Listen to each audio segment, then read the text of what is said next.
While you're here, you should take the time to get acquainted with the rites of our Prague chapter. Observe and wise up. I solved the enigma of the temple's column. Will you stand by your word? Most certainly, brother. I gladly lend you this pair of gloves.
The Venerable Schultz is expecting me.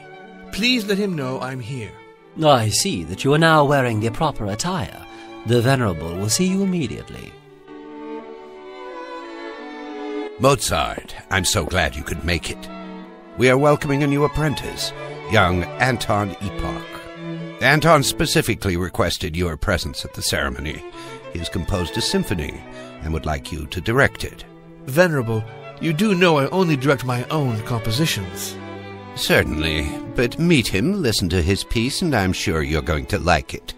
He sits in the Founder's Salon, waiting for his initiation to start.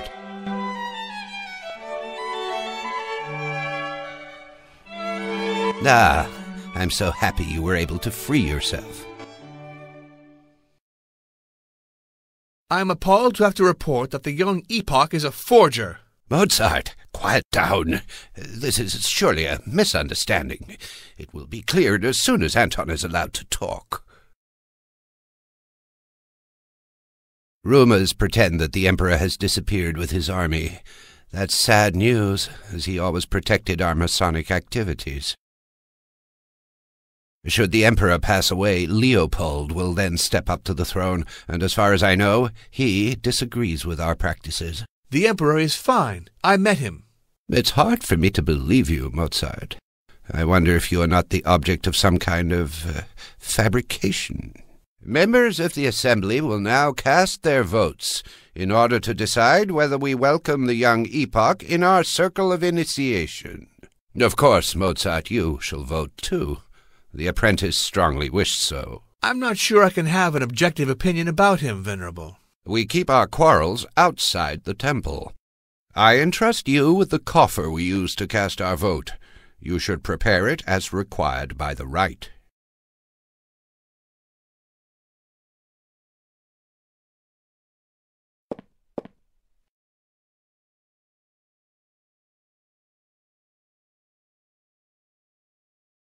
A picture of the god Hermes. He gave men writing and metric.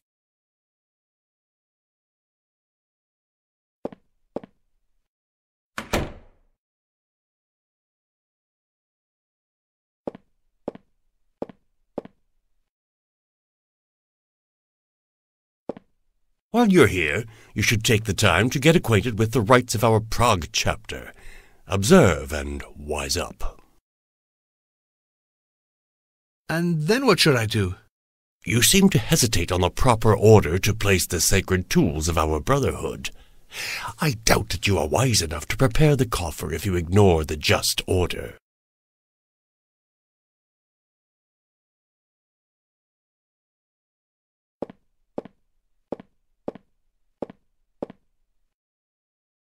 I've been feeling a bit lonely since I arrived.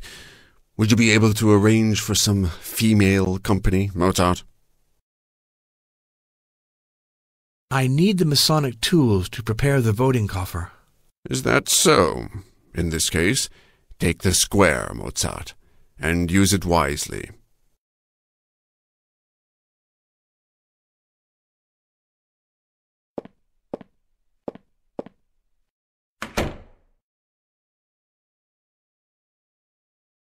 As far as politics go, we're like cats and dogs, but humanely, I always enjoy your company. Havel, how should I arrange the tools for the ceremony? You should display them abiding to the local rite. First the ruler, then the compass, then the square, and finally the hammer.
Ah, I'm so happy you were able to free yourself. The coffer is ready, Venerable. Perfect, Mozart. We shall proceed with the voting.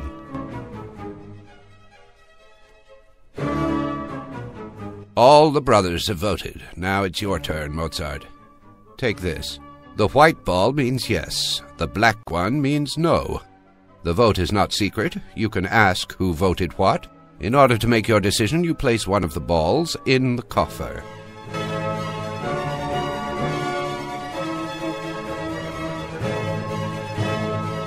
Believe me, this young man needs a new family. I vote for him. Of course, I voted against his admission. I hate this kind of rich brat.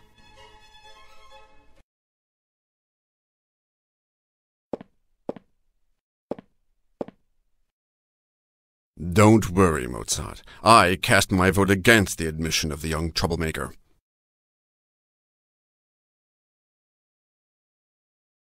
I voted in favor of admitting Anton.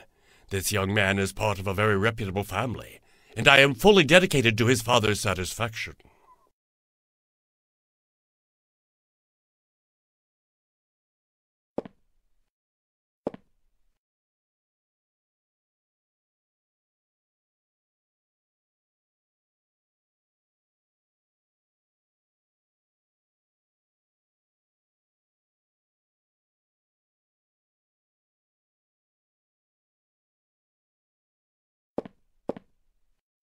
Based on what I voted for, I doubt he will ever be admitted. Obviously, your grudge against the poor boy is only an effect of your oversized ego.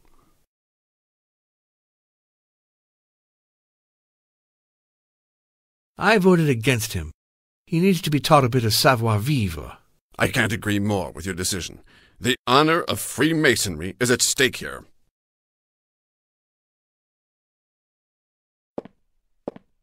I voted against it. I am surprised you're holding such a grudge against him.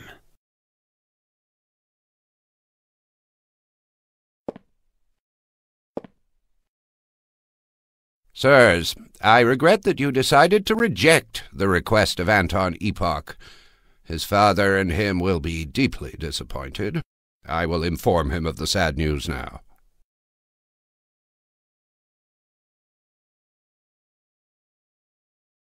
Oh, help! Help me, brothers!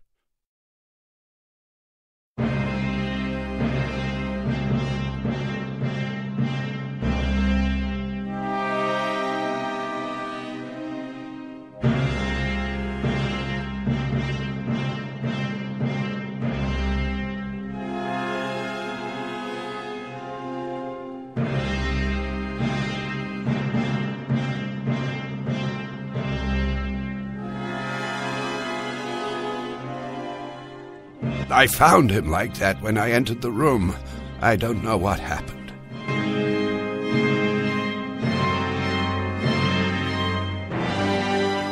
How can we figure out if he is still alive?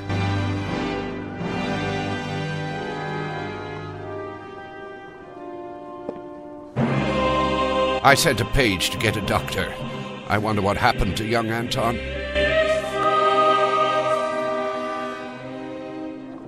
My God. Let us pray that he's just unconscious.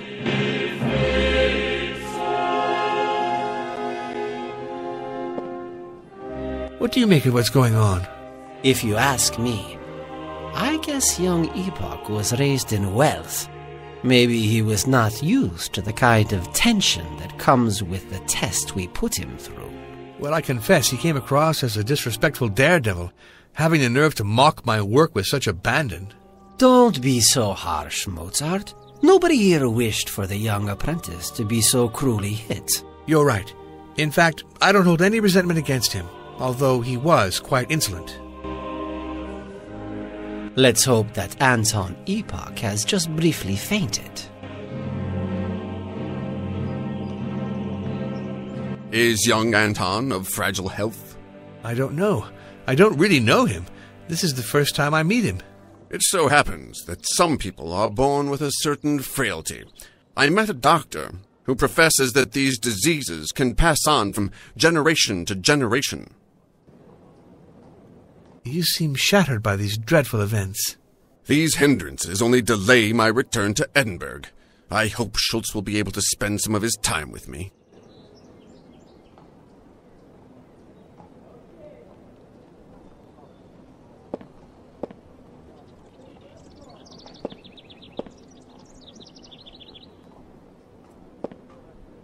Chief Inspector, be patient. Maybe the young Epoch just fainted. Nobody managed to resuscitate him. I fear the worst may have happened. I have a bad feeling about it, and my policeman's sixth sense is rarely mistaken. I fear we may have been witnesses to a murder.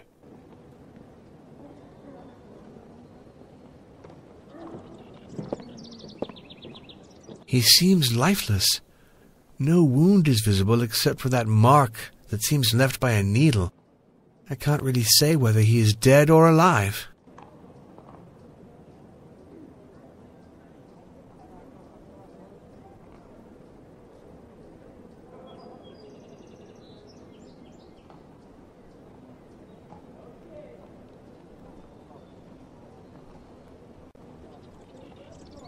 What do you think you're doing, putting a mirror right under the nostrils of the poor boy? Are you trying to choke him? Check for yourself, Chief Inspector. No traces of breath on the mirror. The poor boy is dead. I don't know where you learned these techniques worthy of a spy, but I have to admit it, Mozart, you are right. He passed away. We have to arrange for the corpse to be fetched. The Founder's Salon is no place for a cadaver to remain. Wouldn't it be more appropriate if each of us just went back home quietly so we can avoid the scandal? You must be out of your mind. We're at a crime scene and people will only get home after I have found the perpetrator. Still, comfort yourself. I already have some solid leads. Nobody leaves the lodge for now. Englander, sir, I am going to have to question you now. Don't worry, it won't take long. I'd certainly like to understand what happened to young Epoch, too. I am sure we can find evidence around here.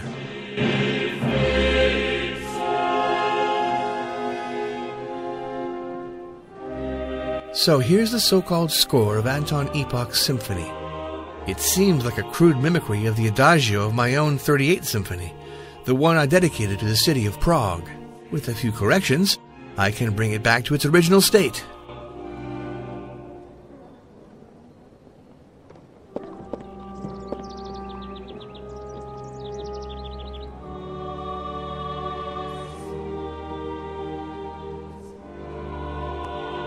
I need to correct the score to get it back to its original form.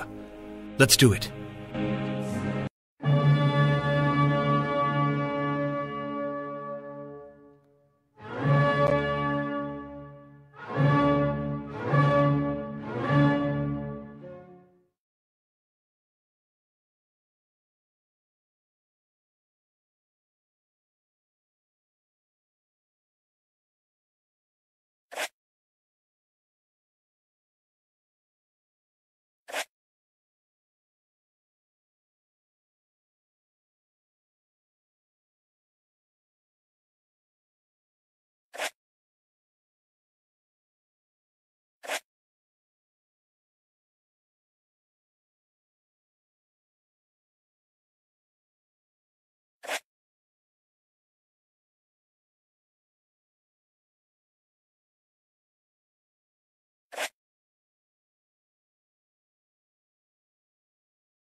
There we go.